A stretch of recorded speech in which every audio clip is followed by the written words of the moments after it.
Hi, Applied English. So this is my third or fourth time trying this video. Screencastify's new time limit of 5 minutes is kind of difficult to reach. So I just want to fly through introductions for you real quickly here. Let me delete a little bit here because I want to show it off a bit. You'll notice that my formatting is here already for starting an essay. I'll cover that in another video. Just wanted to put this in for context. Whenever I write an essay, the first thing I do is pop my thesis in. So I put mine here. Brian was wrong to betray his best friend like that. I'll explain what that is in my background sentences, but he should not be blamed for panicking in that moment.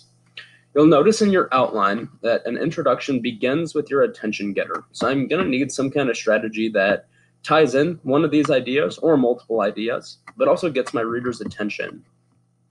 3 strategies that I would recommend for this particular essay. One is using a famous quote. It is possible to use a quote from the text. I prefer to save those for the body of my essay, so I would use a famous or popular quote instead.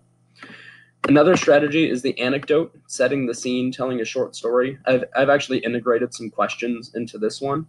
I wouldn't recommend just asking a question straight up for this particular essay. It's hard to do, but I found a way to tie it in with my anecdote.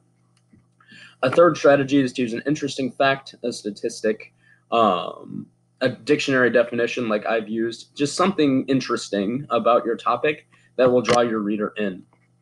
For my quote strategy, I just use snitches get stitches. I actually used this one in a prior year, so I'm not going to use this one this time around for mine. But notice that I've used a famous quote and explained what it means.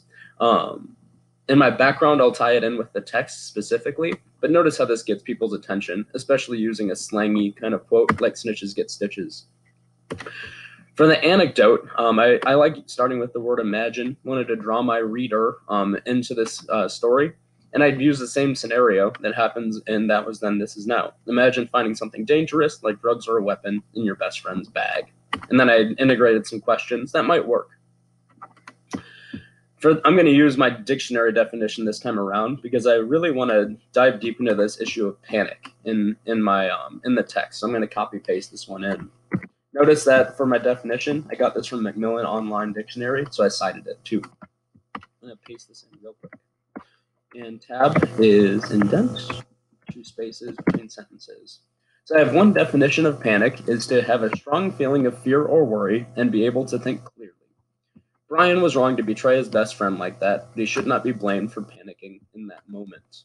The bridge between these 2 ideas, my attention getter and my thesis, is background. I have to give my readers some background about this text. So here's what I'll start with. And actually, I've made this already. I'll copy paste it in. That we can look at this entire introduction together.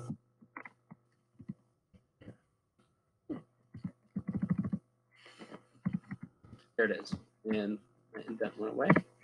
I said, in S.E. Hinton's That Was Then, This Is Now, comma, the protagonist panics towards the end of the text. When Brian realizes that his best friend Mark is selling drugs, he calls the police without confronting him. Brian was wrong to betray his best friend like that, but he should not be blamed for panicking in that moment. I think this is a workable introduction. It's not a bad idea to pause the video right here to see if you can model yours after this.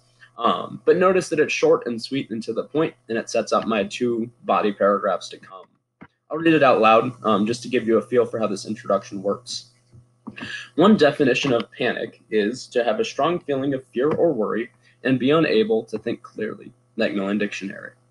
In S.E. Hinton's That Was Then, This Is Now, the protagonist panics toward the end of the text. When Brian realizes that his best friend Mark is selling drugs, he calls the police without confronting him. Brian was wrong to betray his best friend like that, but he should not be blamed for panicking in that moment. One thing I realized is that I need to change tense right here, past tense here. When Brian realized that his best friend Mark is selling drugs, he called the police without confronting him. There we go. That keeps that in the past tense as the story is in the past tense. And I've got a working introduction that I can use to set up the rest of my essay.